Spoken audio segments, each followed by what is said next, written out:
Kapamilya, yan po ang mga balitang nakalap sa aming mas malawak na pagpapatrol.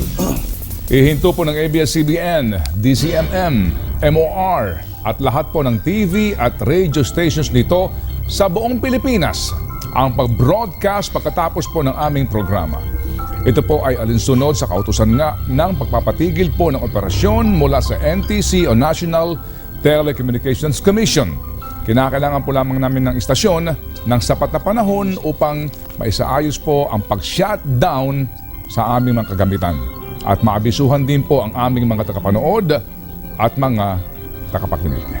Mga kapamilya, patuloy kaming maglilingkod. Kahit wala po tayo sa ere sa Channel 2, mapapanood nyo pa rin ang aming mga balita sa teleradyo, ANC, news.abs-cbn.com at mga social media account ng ABS-CBN. Bayan, mga kapamilya, ilang dekada rin tayong nagkasama. Utang na loob namin sa inyo na tinanggap ninyo kami sa inyong mga tahanan gabi-gabi. Naging malaking bahagi na kami ng inyong buhay. Karamay sa mga panahon ng kalamidad at paghihirap. Kasabay namin kayo sa pagluha sa mga teleserye.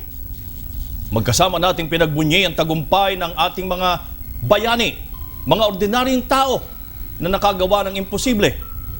Sabay din nating pinanood na nabuo o mabuo ang kasaysayan sa pamamagitan ng TV Patrol at iba pang news and current affairs program. Isa pong karangalan na maging tagapaglahad ng inyong mga kwento at tagabantay sa mga nasa kapangyarihan.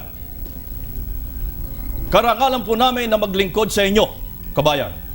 Hindi man na-renew ang aming prangkisa at pinatitigil ang ating broadcast, nangangako kami sa inyo, hindi kami mananahimik sa pag-ataking ito sa ating demokrasya at sa malayang pamamahayag. Sa harap po ng pinakamaling dakog at hamon sa aming kumpanya at sa aming mga hanap buhay, hindi namin kayo tatalikuran, kabayan. Mga kapamilya kami, tayo ang ABS-CBN.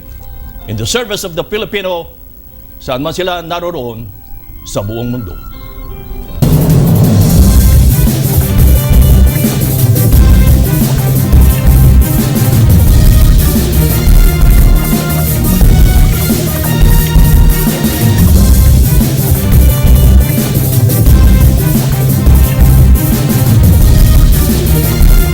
Ito po ang kwento ng ating ABS-CBN.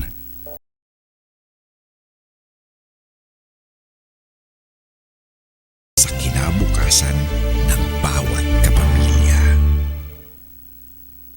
Maraming salamat po sa maraming taon na kami po ay inyong pinatuloy sa inyong mga tahanan.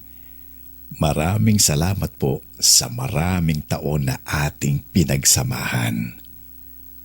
Hanggang sa muli, kapamilya.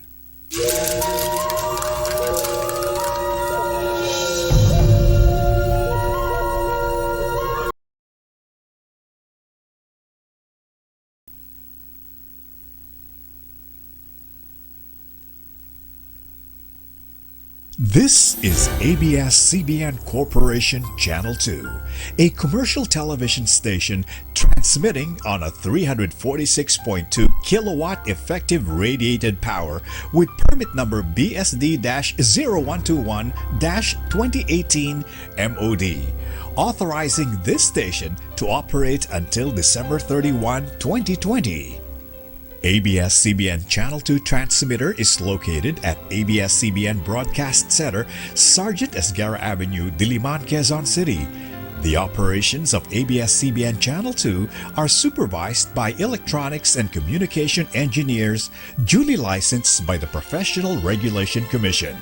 Engineer Bernardo M. Acosta, PECE number 864, and carried out by the following personnel duly licensed by the Professional Regulation Commission and National Telecommunications Commission.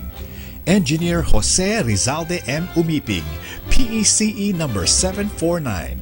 Engineer Melvin C. Acosta, PECE number 407. Michael D. De La Cruz, 98-1 PNCR 21108. Orlando M. Lagarta, 93-1PNCR-6016. Engineer Ronnie B. Sagad, ECE number 46355. Engineer Jason T. Palma, ECE number 46346. Rene Agravante, 93-1PB-5715. ABS-CBN Channel 2 programming can also be seen at the following stations: TV32 Santo Tomas Benguet, TV3 Santo Tomas Benguet, TV11 Amuyao Mountain Province, TV7 Ilocos Norte, TV11 Ilocos Sur, TV34 Ilocos Sur, TV2 Isabela, TV3 Tuguegarao, TV9 Apari, TV11 Batanes, TV34 Tarlac, TV34 San Miguel, TV46 Pampanga, TV12 Olongapo, TV13 Botolan, TV11 San Jose Occidental Mindoro, TV40 Halahala, TV46 San Pablo Laguna, TV10 Batangas, TV7 Catanduanes, TV7 Sorsogon, TV11 Naga, TV4 Legazpi, TV10 Tabaco, TV4 Murcia Negros Occidental, TV9 Calibo, TV2 Tacloban, TV40 Bacolod, TV3 Cebu, TV9 Bohol, TV12 Valencia Negros Oriental, TV3 Zamboanga, TV4 Iligan, TV2 Malaybalay Bukidnon, TV4 Davao, TV3 General Santos, TV5 Cotabato, TV11 Butuan. This is ABS-CBN Corporation Channel 2 in the service of the Filipino. Now signing off.